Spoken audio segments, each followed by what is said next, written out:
Vlog की consistency के लिए डब्बा जानी जाती है, लेकिन एनिवर्सरी के बाद में 5 दिन लगे थे अगला व्लॉग आने में और 3 दिन लगे हैं ईद का व्लॉग आने में। पिछली बार जब 5 दिन में आया था तो वो सामने बात आई गई थी सब तरह से, और अच्छा खासा दोनों के बीच में मतलब घर वालों के साथ में बहुत अच्छा झगड़ा हुआ था, और उसकी वजह से ये भी कहा गया कि बर्तन वर्तन फेंकने की भी बात आई थी। और उसके बाद में 5 दिन बाद में वो व्लॉग आया था, और उसके बाद में जितने भी जो फंक्शन दिखाई दिए थे वहाँ पर वो दोनों के दोनों बिल्कुल ऐसे दिखाई दिए थे, सास और डब्बा बिल्कुल अलग अलग, और बिल्कुल मूड नहीं था उसका जैसे कि वो उसकी तरफ देखना चाहती हो या बात करना चाहती है। इवन देन उसके बाद में व्लॉग में दिखाना भी इतना कम हो गया था। एक शादी में गए थे, बस वहाँ पे वो देखने को मिले थे, एक ही टेबल पर बैठे हुए थे, लेकिन उसके बाद में भी वो साफ दिखाई दे रहा था कि उसका मूड बिल्कुल सही नहीं है उसकी सास का। अब की बार भी ऐसा ही हुआ लगता है, क्योंकि 3 दिन नहीं लगते इस व्लॉग को आने में। चलिए बताएंगे पूरी बात, और इसके अलावा बाकी जो इसके व्लॉग की जो मेन कंटेंट हैं वो भी हम डिस्कस करेंगे। आज की चर्चा में आपका स्वागत है। जो लोग चैनल पर पहली बार आए हैं तो प्लीज़ सब्सक्राइब कर लें और बेल आइकन भी दबा दें, जिससे कि आने वाली वीडियो की इन्फॉर्मेशन आपको टाइमली मिल जाए। शादी से पहले जो ये हिजाब का ड्रामा किया गया था, उसका एक मेन रीज़न जो था वो ये था कि ये डब्बा अपने ननद को इम्प्रेस करना चाहती थी, और बेसिकली ये शो करना चाहते थे कि किसी भी तरीके से कि वो अब पहले वाली लड़की नहीं है, और अब वो जो है दूसरी तरह से लाइन पे आ गई है, अब दीन इस्लाम पे आ गई है, इसलिए उसने बिल्कुल ही हिजाब ले लिया है। और लगातार बैक टू बैक इसके 5 से 6 वीडियो आए उसके ट्यूटोरियल के ऊपर, हिजाब के तरीके के ऊपर, और क्या करना चाहिए क्या नहीं करना चाहिए, और लोग बाग क्या क्या कर देते हैं उसके लिए भी पहले से उसने लताड़ दिया था उस व्लॉग में। और ये बेसिकली जो इंसिस्ट किया था वो फ़नी ने इंसिस्ट किया था कि तुम ऐसा करोगे तो ये सब चीज़ें जो आसान हो जाएंगी, क्योंकि घर वाले मान गए थे, लेकिन जो एक हर्डल था वो यही था कि जो बहन थी वो बहन किसी भी तरीके से ये मान नहीं रही थी कि ये लड़की हमारे घर के लिए ठीक है और यहाँ पर आएगी तो ठीक रहेगा। इतनी सारी शोहरतें सुनने के बाद में कौन लड़की ऐसी होगी जो अपने भाई की शादी इस तरह से करने के लिए राज़ी हो जाएगी। तो वही सेम चीज़ वहाँ पर थी। तो अब जब शादी हो चुकी है तो उसके बाद में तो वही गाना रह जाता है, मतलब निकल गया है तो पहचानते नहीं। देखिए, अगर कोई इतनी दूर से चल कर आता है, यानी कि दूसरे देश से वो यहाँ पर आई है अपना त्यौहार मनाने के लिए, तो सबसे ज़्यादा लड़की की जो अपनी इच्छा होती है वो ये होती है कि वो अपने घर में कुछ टाइम स्पेंड करे अपने मम्मी पापा और इन सब के साथ में, जिस घर के अंदर वो छोटे से लेके इतनी बड़ी हुई है तो वो स्पेंड करे। लेकिन क्योंकि यहाँ पे कब्ज़ा जो है वो डब्बा ने जमा रखा है, और उसकी चीज़ें इस तरीके से है कि बहुत ज़्यादा ज़िद्दी टाइप की है, और अगर कुछ भी चीज़ उसको पसंद नहीं आए तो आपने देखा ही होगा कितना बड़ा मुँह फूल जाता है। तो उसकी वजह से ही उसने ये निर्णय किया कि वो अपने घर में ही रहेगी और वहाँ पर ही ईद बनाएगी। इसके अलावा घर में इन्वॉल्वमेंट ना होना ये भी एक बहुत बड़ी बात होती है जो उसको बहुत ज़्यादा करती है। तो यही कुछ वजह हैं जिसकी वजह से यहाँ पर ये जो व्लॉग है, व्लॉग आने में देर हुई है और अंदर ही अंदर बहुत कुछ बातें हुई हैं। और नहीं तो ऐसा कैसे हो सकता है जो ये कह रही है कि भाई बाजी आई थी मिलने के लिए, उनसे बात हुई, पर बाजी क्योंकि पसंद नहीं करती हैं आना तो इसलिए हमने वो शूट नहीं किया। देखिए, ये होती है ट्रस्ट की बात होती है, विश्वास की बात होती है, और आपने उनका विश्वास खोया है तो वो क्यों करके वो आपको मौका देगी कि आप उसके व्लॉग में उसको शूट कर सकें। देखिए, ज़रूरी नहीं होता कि भाई वो जो है हिजाबी जो है वो फेस के साथ आए, वो फेस के बिना भी आपके उस व्लॉग में आ सकता है। आपने देखा होगा वो ना आगे से दिखाई देती है ना पीछे से दिखाई देती है, और वो बात करते हुए भी नहीं दिखाई देती।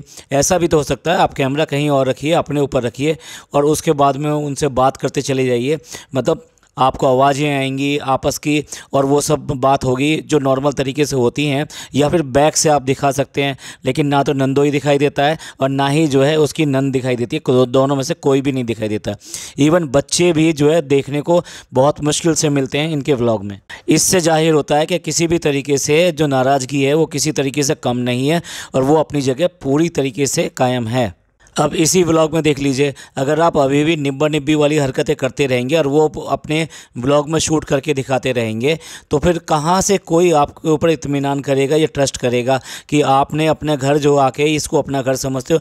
ठीक है, बहुत सारे लोग बाहर रहते हैं, लेकिन जब आ जाते हैं तब तो पूरे घर के हो जाते हैं, लेकिन आप घर में रुकने को तैयार ही नहीं हो। मतलब लोग तो आपको चैलेंज दे रहे हैं इस बात का कि 24 घंटे अपने घर में बिना किसी को बुलाए हुए बाहर से रुक कर दिखा दो। भाई लानत है, ये नौबत आ चुकी है कि व्यक्ति को, पर्सन को ये कहा जा रहा है कि अपने घर में अकेले 24 घंटे रुक कर दिखा दो। अब देखिए वो फ़नी जो सो रहा है, वो फ़नी सो रहा है जिससे पिछले व्लॉग में दिखाया था, क्योंकि उसको बिल्कुल लाइटिंग पसंद नहीं है, तो इसलिए सारी तरफ पर्दे वर्दे लगा कर और दूसरे कमरे में वहाँ पर वो सोने के लिए लेटे थे। आज पूरी तरह से लाइटें जली हुई हैं। मानते हैं चलो हो सकता है रात को ज़्यादा जगे होंगे तो उसकी वजह से नींद गहरी हो सकती है, लेकिन इतनी गहरी नींद कि अगर कोई ठंडी ठंडी यानी कि मेहंदी उसके हाथ पर या कहीं पर भी लगाए तो उसको बिल्कुल भी नींद नहीं खुलेगी। भाई ऐसा नहीं होता। एक मतलब जो मक्खी मच्छर जो है हल्का सा पिन से अगर काट जाता है ना तो आदमी की नींदें खुल जाती हैं कि भाई मच्छर लग रहे हैं। और यहाँ तो पूरी तरीके से मतलब इवन देन आप कोई सींक या कुछ भी लीजिए और उसको थोड़ा सा हाथ पे या इस पे घुमाना शुरू कर दीजिए, आदमी कम से कम हाथ तो पलटेगा, कुछ तो करेगा अगर नींद नहीं खुलेगी। और यहाँ तो टेम्परेचर की भी बात है, ठंडी ठंडी मेहंदी उसके ऊपर लग रही है और वो जनाब मजे से सोए हुए हैं। कैसे मान लें कि ये सब चीज़ स्क्रिप्टेड नहीं है और ये सब पहले से ही प्लान करके नहीं की गई। हाँ, जब वो उठता है, उठ के वो बात करता है तो वो उसका नेचुरल दिखाई देता है कि हो सकता है वो नेचुरल हो, लेकिन वो उसका नेचुरल दिखाई देता है। उसको गुस्सा आता है, वो ये कहता है, वो कहता है क्यों, अपनी बीवी का नाम लिखने में क्या प्रॉब्लम है। वो कहता है तुम्हें पता नहीं है, बाहर जब मैं जाऊंगा तो लोग बात करेंगे। यस, ये आज उसने बिल्कुल सही बात कही है। उसके यार दोस्त सब लोग जो है इस बात के लिए उसको टीज़ करते हैं, जो हरकतें ये करवाती है।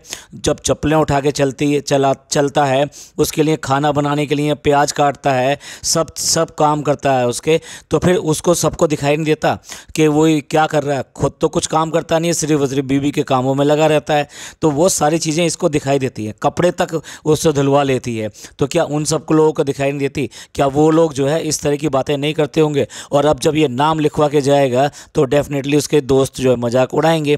दोस्त कभी कहने से पीछे नहीं छोड़ते। वो बात दूसरी है कि बाद में मान जाएं, क्योंकि भैया यहाँ पर एटीएम का भी एक पॉइंट है, क्योंकि इतने ज़्यादा मज़े लूटते हैं वो सारे वो सिर्फ और सिर्फ इसी की वजह से तो लूटते हैं, तो ये वाला पॉइंट तो रह गया।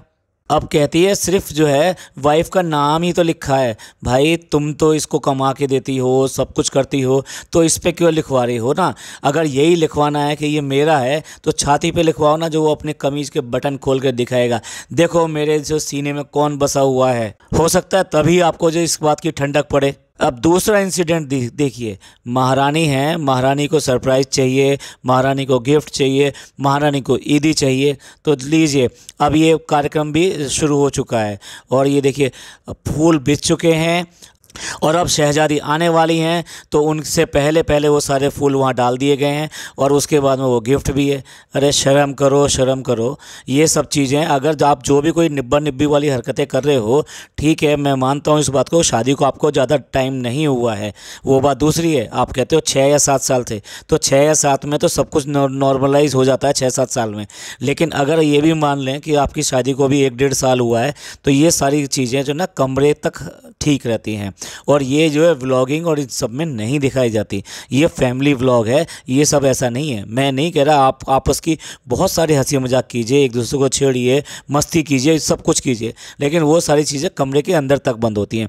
ये इस तरह से व्लॉगिंग में ये फूल बिछाना और इस तरह की हरकतें करना, ये सब नहीं होता है। या वैलेंटाइन डे पे जो है पूरी की पूरी गाड़ी में गुब्बारे और ये सब लगा दिए, माँ देख रही है, बाप देख रहा है, सब कोई देख रहे हैं। कोई अच्छा लगता है ये सब चीज़ें दिखाकर? अब तुम बच्चे नहीं हो, अब टीनेजर नहीं हो कि जिनकी नई नई शादी हुई है वो अपने सब्र ही नहीं रख रहे और वो सब कुछ ऐसा कुछ कर रहे हैं। आप लोग तो उस टीनेजर की जो एज होती है ना, उसके डबल एज के हो, तो कम से कम उस एज की कुछ तो आप इज्जत रखिए। अब देखिए टाइटल रखा है ससुराल में पहली ईद। पहली ईद का मतलब ये है कि बहू ऐसे मतलब बहू की तरीके से, दुल्हन की तरीके से आपकी ये पहली ईद है अपने ससुराल के अंदर।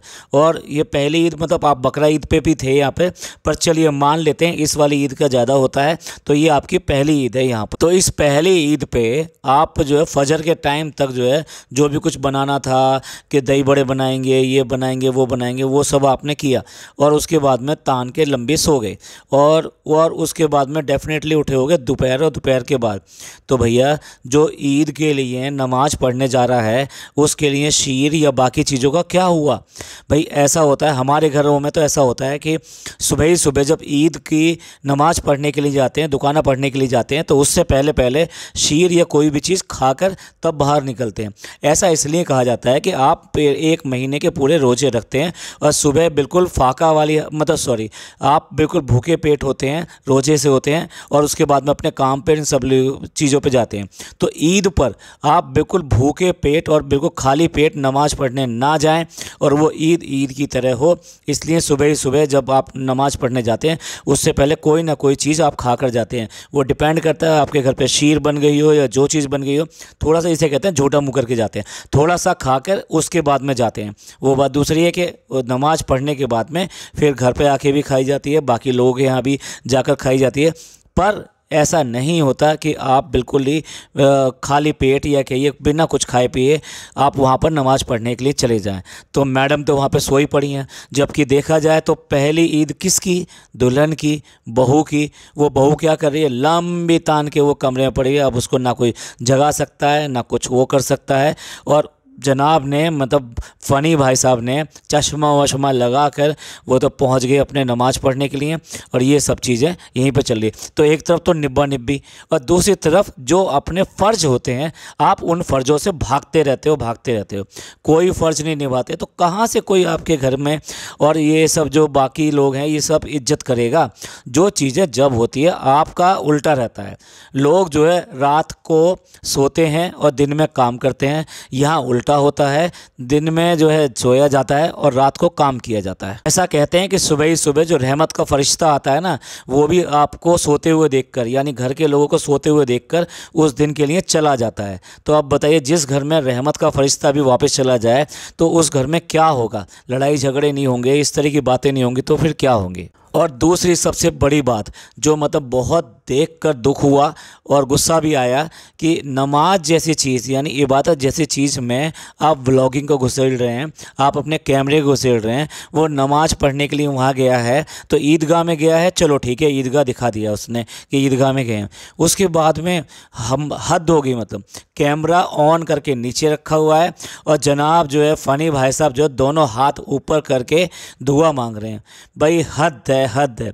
आज तक कभी किसी ने ये सवाल किया कि आप नमाज कैसे पढ़ते हो? अगर आप ये कह देते हो कि भी नमाज़ पढ़ने गए या ईदगाह गए, ठीक है ना, और उसके बाद में आ गए हम वहाँ से नमाज़ पढ़ के, तो कोई ये सवाल थोड़ा ना करता है कि वहाँ पे नमाज आपने 2 रकात पढ़ी थी, आधी पढ़ी थी, पूरी पढ़ी थी, 6 रकात पढ़ी थी, या आपको पढ़ना आता भी है या नहीं आता है। ये तो कोई नहीं पूछता ना।